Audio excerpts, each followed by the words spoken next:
All right, let's dive into the life of this Werner Heisenberg. Seems like you're pretty interested in learning more about him and this whole quantum mechanics thing. Absolutely. He's a pivotal figure. And you've given us some awesome sources to work with, including what looks like excerpts from his biography. So Yes. let's unpack this. Let's do it. We're going to be exploring not just his groundbreaking scientific work, but also like his complex life. Mhm. His involvement with that whole Nazi regime's nuclear program, all that stuff. Yeah, definitely.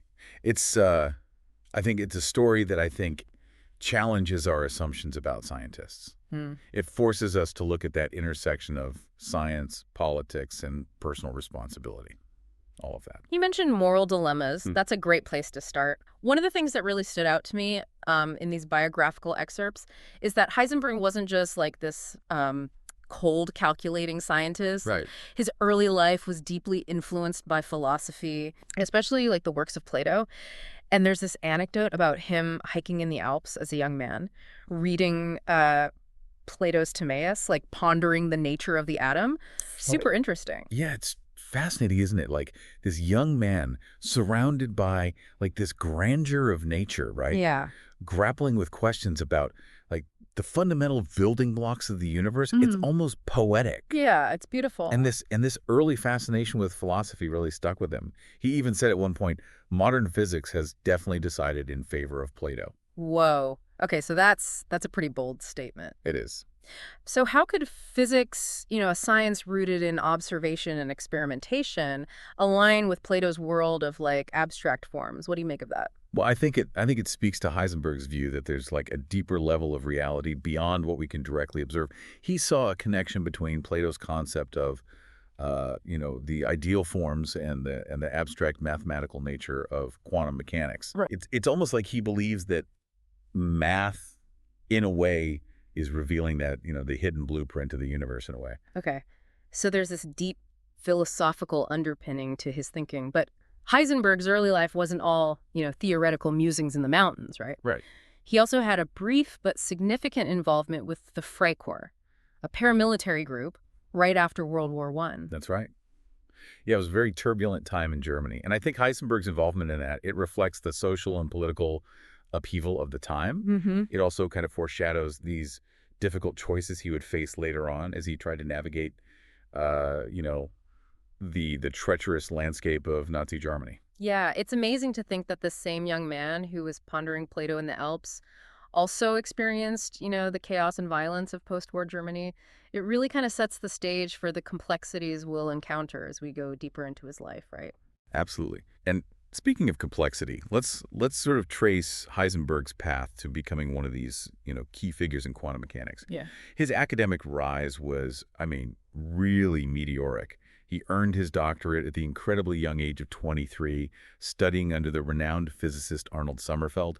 And, his doctoral thesis wasn't on some simple concept either. He tackled turbulence, which is a notoriously complex problem in physics. Turbulence for his doctoral thesis. That doesn't sound easy at all. It certainly is not. And what's even more remarkable, I think, is that Heisenberg actually returned to this topic after World War II. Oh, wow. It shows, this persistent fascination with these fundamental questions about the nature of reality. Even amidst all the turmoil and upheaval that's going on in his life. Right. So we're seeing a pattern here, a brilliant mind drawn to challenging questions, both in science and in philosophy. Hmm. But I want to go back to his academic journey. You mentioned he studied under Arnold Sommerfeld.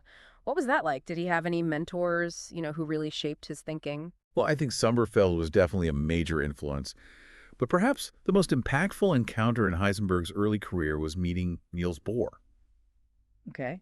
at what they called the Bohr Festival in Göttingen. And just imagine, right? A young, aspiring physicist face to face with one of the giants of quantum theory. Okay. Yeah. I can picture that. It's like a scene from a movie. The eager student meets his scientific idol. Hmm. But this wasn't just a like fanboy moment, right? No, it was a turning point, really. This meeting kind of sparked this close collaboration between Bohr and Heisenberg. Heisenberg even received a Rockefeller Fellowship to work with Bohr in Copenhagen, Wow. which became, like a hotbed of quantum research in the 1920s. And it was during this time in Copenhagen that Heisenberg developed one of his most groundbreaking ideas, The uncertainty principle. The uncertainty principle. Now, that's a concept that I've heard of, but to be honest with you, I don't fully grasp it. Sure. Can you break it down for me? Of course, yeah. So, in simple terms, the uncertainty principle states that you can't simultaneously know both the position and the momentum of a particle with perfect accuracy. The more precisely you measure one, the less you can know about the other. Wait, so you're telling me that there's a fundamental limit to what we can know about the universe? That's right. Like, even at the subatomic level, there's this, like, inherent fuzziness. Exactly. Yeah, it was a radical departure from classical physics where, everything was thought to be predictable, deterministic. The uncertainty principle introduced, this element of chance and probability into the heart of physics. Okay. So this young Heisenberg, only 26 years old at the time, Yeah. came up with an idea that completely revolutionized our understanding of the universe. That's mind-blowing. Yeah, and it sent like shockwaves through the scientific community at the time. Yeah. The uncertainty principle wasn't just some, abstract concept. It had like these profound implications for the very nature of reality and what we can know about it. Right. No wonder he won the Nobel Prize. Right. But before we get to that, I want to understand another key contribution of his, which is matrix mechanics. What is that, and why was it such a big deal? So imagine trying to describe the behavior of, say, electrons in an atom. Okay. Classical physics just didn't cut it. The math didn't work. The predictions were wrong. Right. So Heisenberg came up with this completely new mathematical framework called matrix mechanics. Matrices, like rows and columns of numbers. Yep. What do those have to do with atoms? Well, it might seem strange, but Heisenberg found that matrices, with their unique mathematical properties, could actually accurately describe the quantum world. Okay. His 1925 paper, the title of which I won't attempt to pronounce, Yeah. was a turning point. It was dense, difficult to understand, even initially puzzling to other physicists, especially because of how he justified his use of what are called non-commuting matrices. Non-commuting, what does that even mean? Well, think of it like this. In regular math, 2 plus 3 is the same as 3 plus 2, right? Of course, yeah. But with matrices, the order in which you do things actually matters. Oh, And Heisenberg discovered that this non-commutative property, that's what it's called, okay. was essential for describing this, the strange behavior of particles at the quantum level. So he wasn't just crunching numbers, he was developing like a whole new language, a whole new way of thinking about the universe. Precisely, yeah. Mhm. Matrix mechanics gave physicists this powerful tool to try to make sense of the quantum world and laid the foundation for modern quantum theory. And for that groundbreaking work, he was awarded the Nobel Prize in Physics in 1932 at, again, the incredibly young age of 31. Wow. A Nobel Prize at 31. Yeah.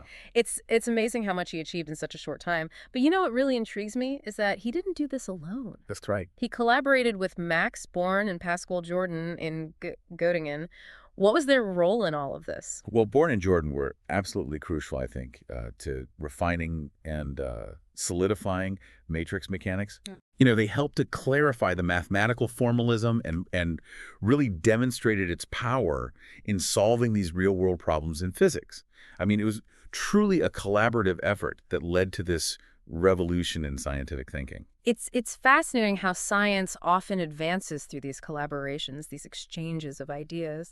And in Heisenberg's case, those ideas weren't just confined to the, purely scientific realm. Remember his early fascination with philosophy? Well, that comes back into play when we talk about the interpretation of quantum mechanics. Right, yeah. You see, the uncertainty principle and quantum mechanics in general raise these like really profound philosophical questions about the nature of reality. Mm-hmm. I mean, what does it mean that we can't know both the position and the momentum of a particle with perfect accuracy? Does it mean that those properties don't even exist until we measure them?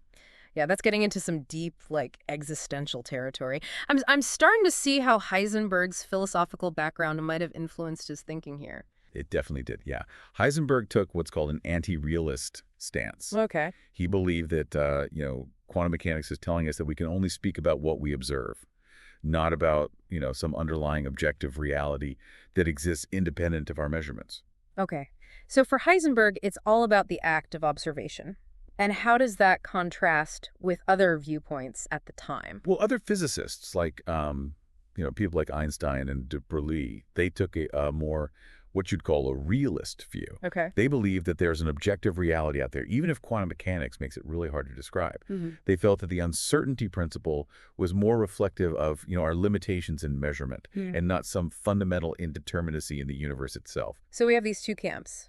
The anti-realists, who emphasize the role of the observer, and the realists, who are clinging to the idea of an objective reality. And Heisenberg was firmly in the anti-realist camp. Yeah, he was. And he articulated this view very eloquently in his book, The Physicist's Conception of Nature. He wrote, "We can no longer speak of the behavior of the particle independently of the process of observation." This really reflects the profound paradigm shift that quantum mechanics brought about. It's no longer just about observing nature passively.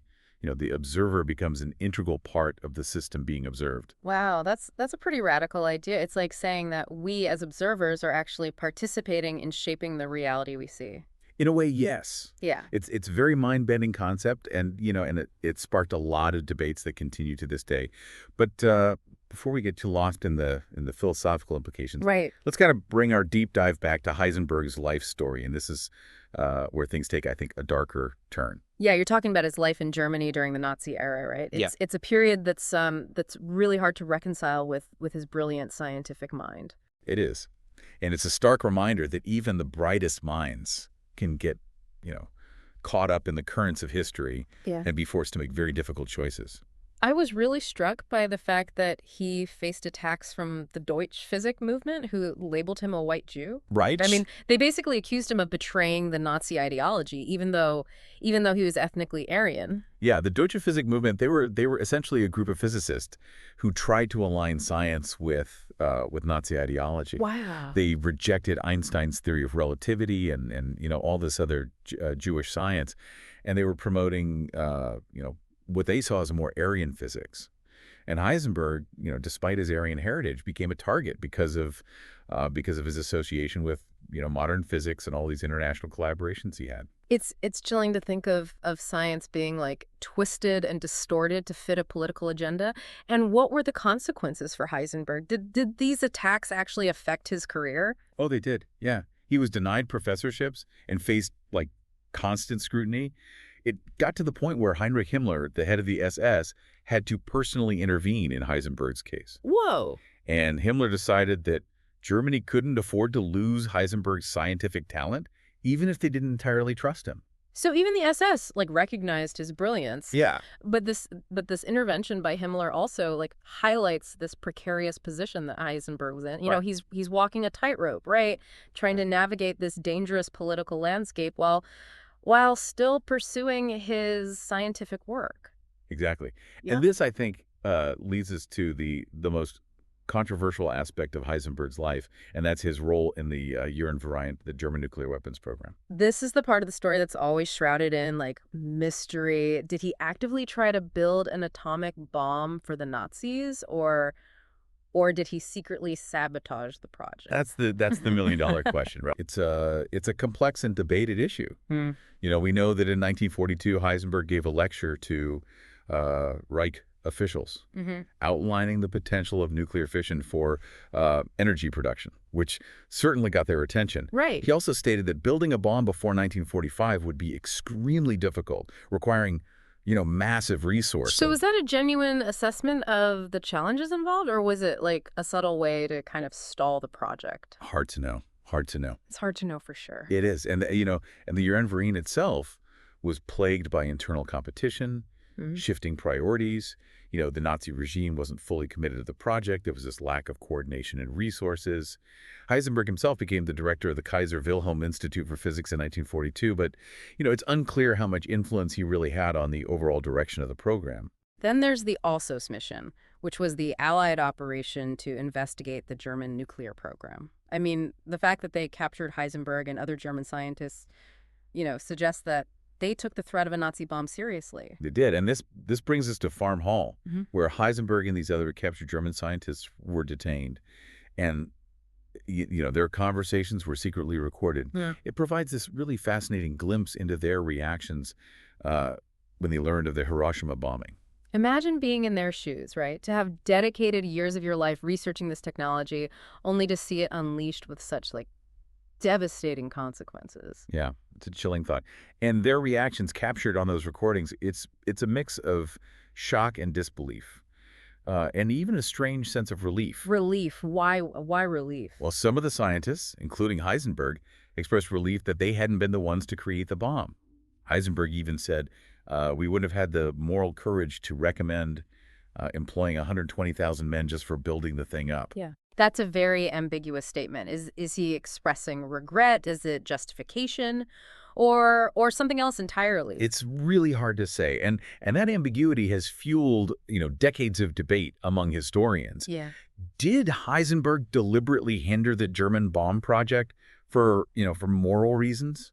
Or was he simply unable to overcome the scientific and logistical challenges? I mean, the farm hole transcripts, they offer these, they're tantalizing clues. Right. But there's no definitive answers. So we're left with this lingering question about Heisenberg's true intentions during the war. Yeah. It's a reminder that history is often messy and ambiguous, and sometimes even with all the evidence available, we can't fully know what motivated people's actions. Right. But what about after the war? How did Heisenberg's life unfold in the shadow of this, controversial period?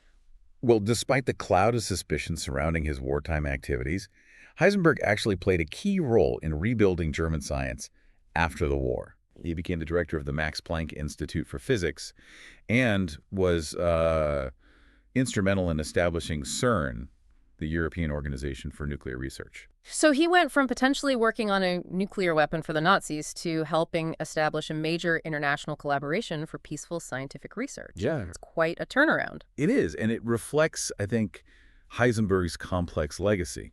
On the one hand, he made these groundbreaking contributions to quantum mechanics and helped to shape our understanding of the universe.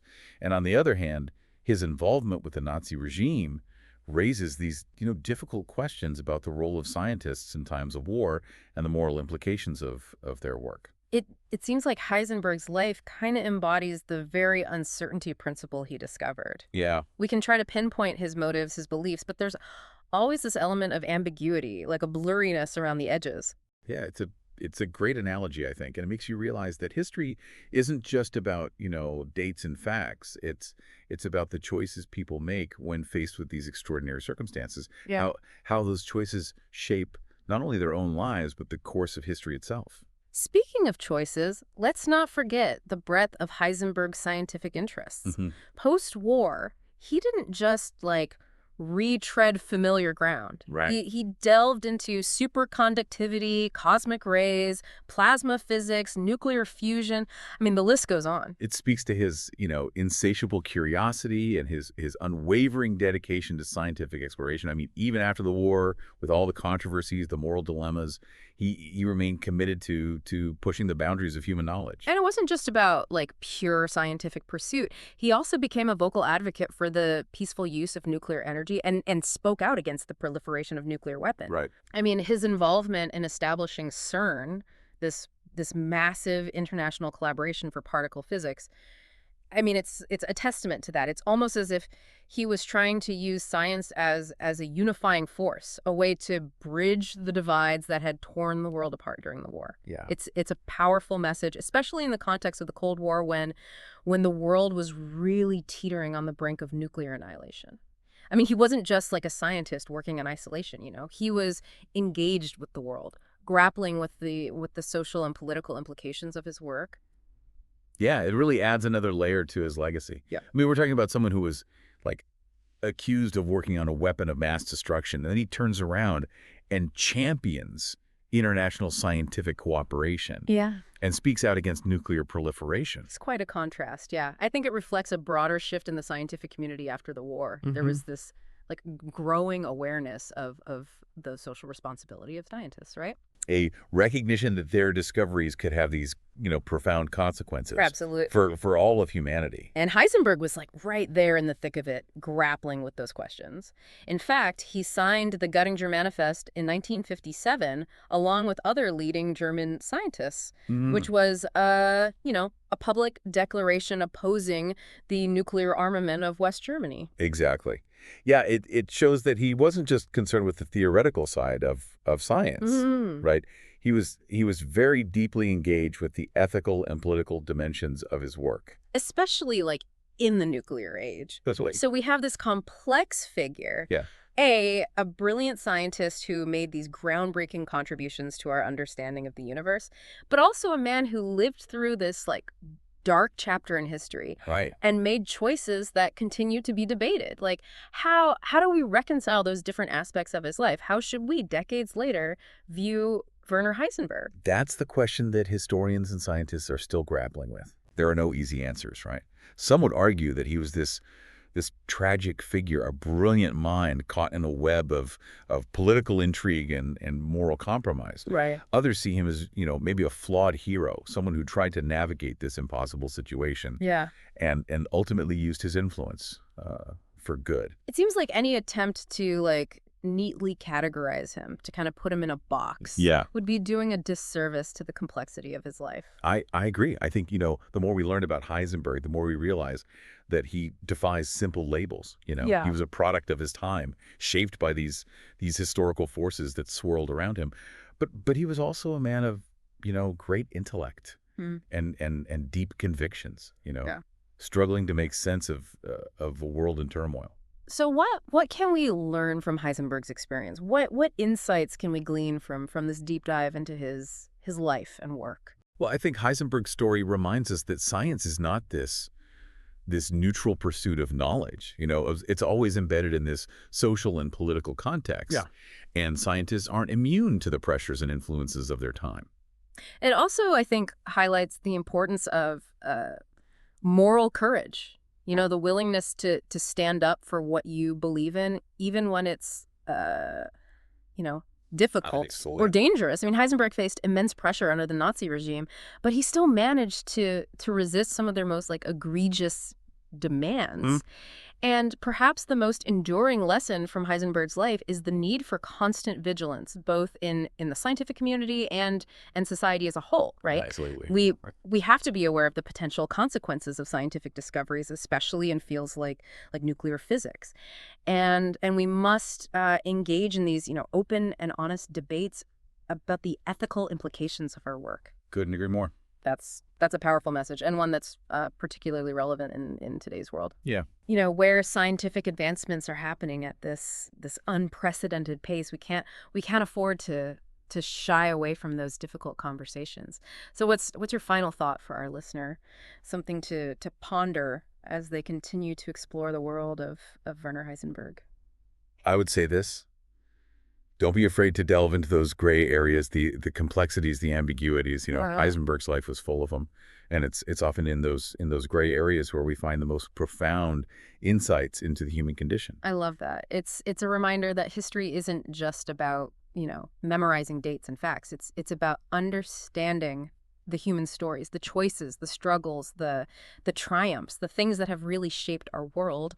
And sometimes it's in those, messy, unresolved questions where we find the most truth.